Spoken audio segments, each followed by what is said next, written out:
So hello friends, again we will discuss some questions which are important for UP PCS examination. So this is a daily current affair MCQ series and initiative by Edmetra. Before starting the series, let me discuss a thought of Swami Vivekanand with you all, and that is, take up one idea, make that one idea your life, think of it, dream of it, and live on that idea. Let the brain, muscles, nerves, and every part of your body be full of that idea and just leave every other idea alone. This is the way to success. हम कहते हैं ना हमेशा कि success का क्या मंत्र है, क्या मंत्र है. I think this is the thought of Swami Vivekananda, जो ट्रूली हमें बताते हैं कि actually what is the way towards a success. आपको कुछ भी बनना हो अपनी लाइफ में, नॉट फॉर दिस एग्जामिनेशन, कोई भी एग्ज़ाम हो आपकी लाइफ का, आपको क्या करना है, आपको एक आइडिया एक टाइम पे लेना है और आपको उसको अपनी लाइफ बना लेना है. उसके बारे में ड्रीम करना है, उसके बारे में उसको जीना है आपको. अपनी ब्रेन, मसल, नर्व्स और हर बॉडी के हर एक पार्ट को उसमें इन्वॉल्व कर लेना है and leave every other idea alone, और किसी और थॉट को अपने आगे आड़े नहीं आने देना है. And this is the actual way of success. अगर आप इस तरीके से पूरी शिद्दत से किसी चीज़ के लिए मेहनत करते हैं, अपनी ज़िद्दोजहद से सारी अपनी इंद्रियों का इस्तेमाल करते हैं उस चीज़ को पाने के लिए, then definitely you will able to get success. This is a very motivating thought of स्वामी विवेकानंदा, जो हमें truly सक्सेस के रास्ते को बताता है. Next is distinguish. जैसा कि हम करते हैं एथिक्स का, हम पहले डिस्कस करते हैं, तो मैं एक एथिकल वैल्यूज़ डिस्कस करने के बजाय मैंने ये सोचा कि क्यों ना हम एथिक्स का एक क्वेश्चन ही डिस्कस कर ले, जिससे आपको पता लग जाएगा कि हाउ यू विल राइट, और इससे आपको ये भी पता लग जाएगा कि किस तरह से क्वेश्चंस जो है वो एथिक्स में पूछे जाते हैं. So the next question is, distinguish between laws and rules, discuss the role of ethics in formulating them. अगर हिंदी वाले अभ्यर्थियों के लिए इसको रीड करूँ तो दिस इज़, कानून और नियमों में अंतर बताएं, इनके निर्माण में नैतिकता की भूमिका पर चर्चा कीजिए. तो ये जो मेरा प्रेजेंटेशन है, इसमें सारा जो भी मेन पॉइंट है वो मैंने डाल दिया है. अगर मैं पहले पॉइंट की बात करूँ कि कानून और नियम में क्या अंतर होता है, तो पहला पॉइंट तो यही रहेगा कि कानून जो है वो बाध्यकारी होते हैं, राज्य द्वारा लागू किए जाते हैं. लेकिन ये जो नियम है वो अनौपचारिक होते हैं, they are not formal, they are unformal, जो आपके सामाजिक मानदंडों या कहीं हम कह सकते हैं एक साथियों के दबाव से जो है वो आपके ऊपर आपको उसको अपनाना पड़ता है. अगर हमारी सोसाइटी में एक नॉर्म बनाया हुआ है कि आपको बड़ों से इस तरीके से बात करनी है, आपको सड़क पे ऐसे चलना है, आपको इस तरह के वस्त्र पहनने हैं इस तरह के ओकेजन्स में, तो आपको वो चीज़ फॉलो करनी है. That is the norm, that is not rules या कानून नहीं है वो. अगर कानून की बात करते हैं तो वो सरकार द्वारा बाध्यकारी रूप से जो है वो जारी किया जाता है, एक संविधान के द्वारा उसको जो है वो लागू किया जाता है, ताकि अगर आप नहीं मानते हैं तो आप पे कानूनी कार्रवाई के तहत आपको सज़ा सुनाई जाएगी. और अगर आप किसी रूल को नहीं मानते, किसी नॉर्म को नहीं मानते सोसाइटी के, तो आपको डेफिनेटली जो है वो सोसाइटी से कुछ सुनना पड़ सकता है और आपको अपमानित होना पड़ सकता है. लेकिन हम ये नहीं कह सकते कि आपको एक फ़िज़िकल तौर पे कोई सज़ा कानून द्वारा सुनाई जाती है, क्योंकि वो जो मानदंड है वो अनौपचारिक है. तो this is the main difference between कानून और रूल, या लॉ और रूल में क्या अंतर होता है. इस तरह का क्वेश्चन जो है वो आपके एथिक्स के एग्जाम में पूछा गया है.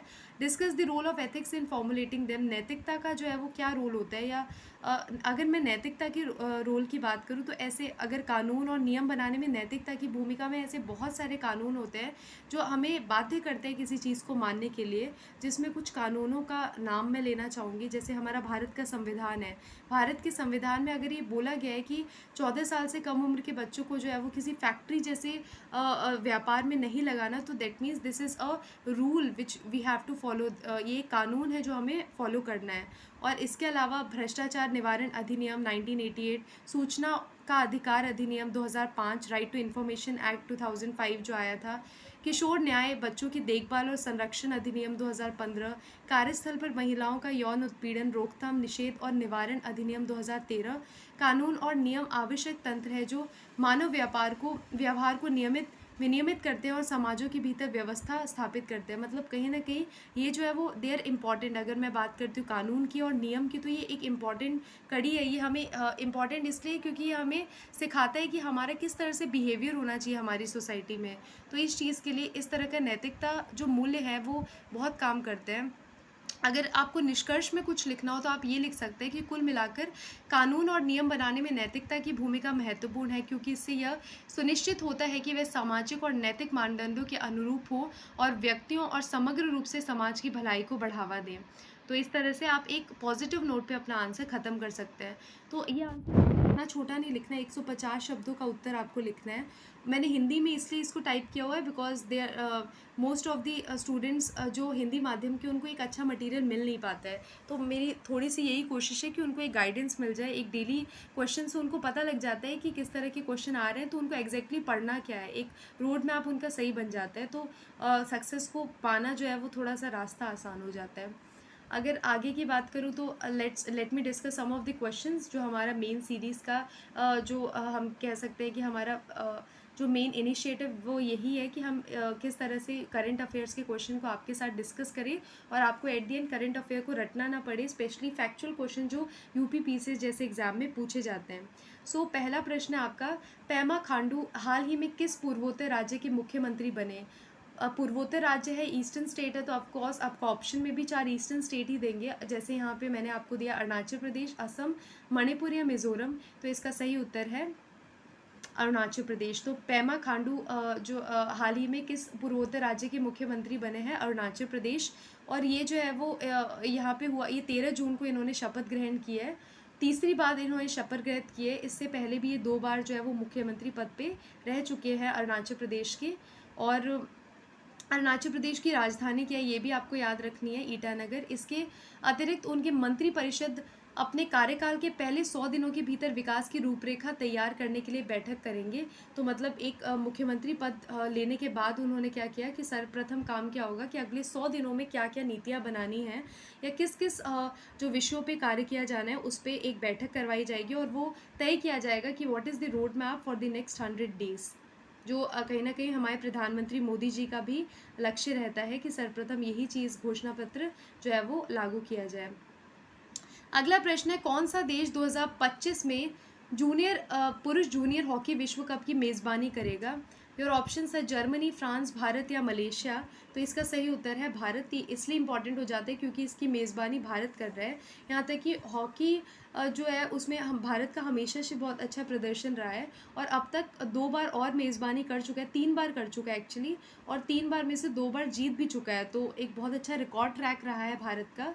आप डिस्क्रिप्शन में इसके बारे में पढ़ सकते हैं कि अंतर्राष्ट्रीय हॉकी महासंघ ने दिसंबर 2025 में 24 टीमों के साथ होने वाले पहले FIH हॉकी पुरुष जूनियर विश्व कप की मेज़बानी के लिए भारत को चुना है। और अगर इसके बारे में आप जानना चाहें तो इसको पढ़ सकते हैं एक बार। ये टूर्नामेंट की मेज़बानी कितनी बार कर चुके हैं? 3 बार, उसमें 2 बार जो है वो हमने जीत भी हासिल कर रखी है। तो किसके तहत ये जो है वो मेज़बानी भारत को दी गई, कितनी बार इससे पहले दी जा चुकी है और कितनी बार उसमें वो विजेता रह चुका है? तो ये आपको बेसिक इन्फॉर्मेशन जो है वो स्पोर्ट्स में आपको इन डेप्थ नहीं पढ़ना है, जैसे आप स्कीम और इन सब के बारे में पढ़ते हो, आपको एक बेसिक अंडरस्टैंडिंग रखनी है बस। अगला प्रश्न है, हाल ही में किस संगठन ने वैश्विक आर्थिक संभावनाएं रिपोर्ट जारी की? विश्व bank, UNEP united nation environment programme, UNDP united nation development programme या ILO that is international labour organisation. तो इसका सही उत्तर है वैश्विक आर्थिक संभावनाएं रिपोर्ट जो है वो विश्व बैंक संगठन ने जारी किया है। और इस में जो भी बातें बताई हुई है दैट इज़ इम्पॉर्टेंट क्योंकि इकोनॉमिक्स आपको पता है करंट ओरिएंटेड ही चीज़ें पूछी जाती हैं। तो विश्व बैंक की जून 2024 की वैश्विक आर्थिक संभावना रिपोर्ट ने 2024 से 25 के लिए भारत के सकल घरेलू उत्पाद दैट इज़ GDP की वृद्धि दर के पूर्वानुमान को संशोधित कर 6.6% कर दिया है, जो जनवरी में 6.4% था। तो कहीं ना कहीं उसका जो ग्रोथ रेट है वो बढ़ा है हमारे GDP का। पहले 6.4% कहा जा रहा था बट नाउ इट इज़ 6.6%। अनुमान है कि 2024 से 25 में भारत सबसे तेज़ी से बढ़ने वाली प्रमुख अर्थव्यवस्था बना रहेगा। या आप मेंस आंसर में डायरेक्टली कोट कर सकते हैं कि 2024-25 में भारत सबसे तेज़ी से बढ़ने वाली मुख्य अर्थव्यवस्था बना रहेगा। 2025 से 26 के लिए पूर्वानुमान 6.5% से बढ़कर 6.7% हो गया। तो यहाँ पे भी जो पूर्वानुमान 2025 से 26 के लिए लगाया गया था 6.5%, वो भी अब GDP ग्रोथ रेट बढ़कर हो गया 6.7%। NSO that is national statistical organisation, जो इस तरह के डेटा जो है वो कोट करता है, के अनुसार 2023 से 24 में भारत की अर्थव्यवस्था 8.2% बढ़ी, मतलब बहुत अच्छी रही है अर्थव्यवस्था हमारी। भारतीय रिजर्व बैंक ने 2024 से 25 के अपने पूर्वानुमान को बढ़ाकर 7.2% कर दिया है। 24 से 25 में भी जो हमारा डेटा भारतीय रिजर्व बैंक दे रहा है वो भी 7.2 है। तो कहीं ना कहीं हमारी ग्रोथ रेट इन ऑल, अगर मैं इसको कंक्लूड करूँ तो मैं ये कह सकती हूँ कि जीडीपी ग्रोथ रेट इंडिया की 2025 से 24 में बहुत अच्छी रहने वाली है।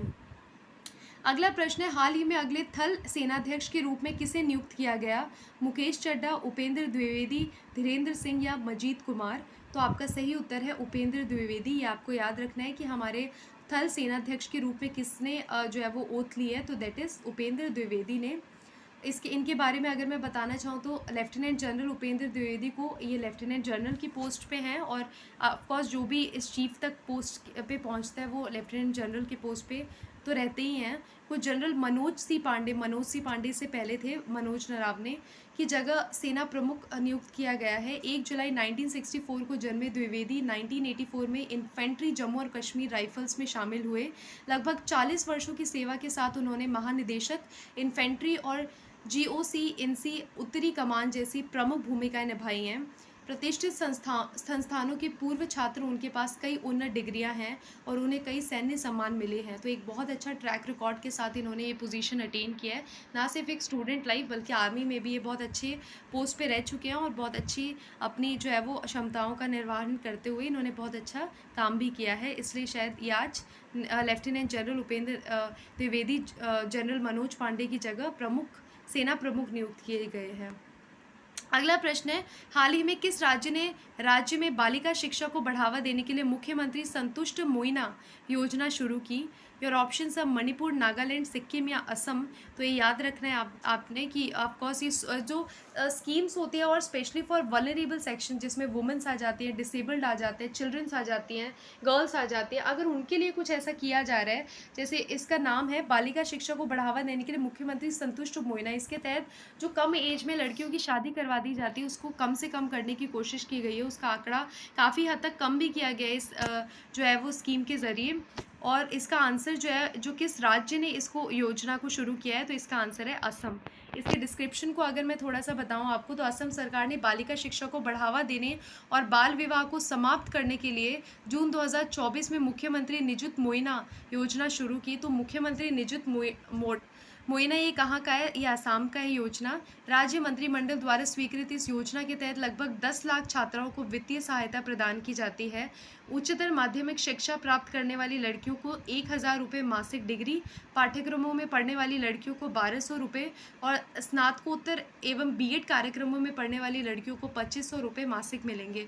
तो कहीं ना कहीं एक वुमेन एम्पावरमेंट या गर्ल्स एम्पावरमेंट के लिए एक बहुत अच्छा कदम है। उनके विवाह, कम आयु में जो विवाह किया जाना है उसको भी समाप्त किया जा रहा है, और इसके साथ साथ उनको एक अपनी पढ़ाई को जो है वो जारी रखने के लिए इस तरह के जो मासिक रुपए भी उनको इस कार्यक्रम के तहत दिए जा रहे हैं। जितनी आप ऊंची डिग्री को हासिल करें उतने ज़्यादा पैसे जो है वो आपको मिल रहे हैं।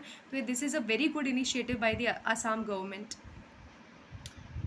सो दीज आर ऑल 5 क्वेश्चंस। अब लास्ट में मैं मुझे एक बहुत अच्छी लाइन कहीं मैंने पढ़ी जो मैं आपके साथ शेयर करना चाहती हूँ। वो इस तरह से है कि हम जो है उसके लिए हम स्वयं जिम्मेदार हैं, और हम जो कुछ भी बनना चाहते हैं उसे बनाने की शक्ति हमारे पास है। हम जो अभी तक बने उसके लिए भी we are own responsible for that, and what will become in the future is the responsibility of our self only. And आपको जैसे पता होगा कि आपकी सक्सेस जो है वो आपकी हैबिट पे डिपेंड करती है। अगर आपकी हैबिट अच्छे हैं, अगर आप रेगुलर है किसी चीज़ को लेकर, then definitely you will attain success at a very short period of time. But अगर वो डिसिप्लिन फैक्टर हमें कम होता है तो हमें उतना ही ज़्यादा टाइम लगता है किसी चीज़ को अटेन करने के लिए। आप किसी भी पर्सन से जाके अगर पूछिएगा कि आप मुझे क्यों लग गए इतने साल इस जगह को अटेन करने के लिए, इस पोजीशन को पाने के लिए, तो इसका जो मेन फैक्टर है वो खुद यही बोलते हैं कि हमें डिसिप्लिन की कमी थी। शायद हम उतने डिसिप्लिन नहीं थे जितनी इस एग्ज़ाम की डिमांड थी। तो अपना एक एक सेकेंड यूज़ करिए ताकि आपका कैसा भी रिजल्ट आता है एट द एंड आपको ये कहीं ना कहीं गिल्ट ना रहे कि मैंने अच्छे से नहीं किया। अगर आप एक एक चीज़, आप एक एक सेकेंड अपना यूज़ करें तो डेफिनेटली आपको रिजल्ट मिलेगा, और अगर नहीं भी मिलता तो आपको एक रेग्रेट नहीं रहेगा कि मैंने अच्छे से तैयारी नहीं की। यदि हम जो कुछ भी है वह हमारे अपने पिछले कार्यों का परिणाम है, और जो हम आगे हमारे भविष्य में हमें मिलेगा वो हमारे वर्तमान कार्यों से संभव है। तो हमें वर्तमान कार्यों को इस तरह से बनाना है कि हम आगे की चीज़ों को जो है वो बहुत अच्छा बना सकें अपने लिए। इसलिए हमें यह जानना होगा कि हमें कैसे कार्य करना है। अगर आपकी कार्य रणनीति जो है वो बहुत अच्छी है, आप किसी से गाइडलाइन ले सकते हैं, लेकिन एक गलत दिशा में जाने से अच्छा कि आप थोड़ा रुक कर एक सही दिशा में कार्य करिए। तो आपको यही सलाह है कि ये 5 क्वेश्चन आपको डेली पढ़ने हैं, और डेली इसका पावर पॉइंट भी आपको टेलीग्राम चैनल पे हम प्रोवाइड करें। You can join our telegram channel एडमेत्रा, और उस पर not only this PDF, not only this lecture, इसके अलावा भी आपको काफ़ी चीज़ों के बारे में पता लगेगा। There are lot of team members जो बहुत अच्छे पोस्ट पे हैं, they are guiding everyone wholeheartedly, और जो सच में चाहते हैं कि जो उनके विद्यार्थी हैं उनको सक्सेस मिले। तो आप इस चैनल को ज्वाइन करिए और ये डेली 5 क्वेश्चंस करिए। आपको एट दी एंड कुछ भी रटने की ज़रूरत नहीं होगी। और आज का करंट अफेयर बहुत डायनेमिक था, बिकॉज इकोनॉमी से भी एक क्वेश्चन था, सोशल स्कीम से भी एक क्वेश्चन था, और डिफेंस से भी एक क्वेश्चन था, स्पोर्ट्स से भी एक क्वेश्चन था। तो सारे 3 4 5 क्वेश्चन मिला के हर कैटेगरी के क्वेश्चन आज थे, चाहे वो पॉलिटी से रिलेटेड हो या कोई और फील्ड हो। तो आपको ये अच्छे से पढ़ना है और डेली पढ़ना है। So thank you so much and all the best for your examination, especially those who are giving the UPSC exam this time.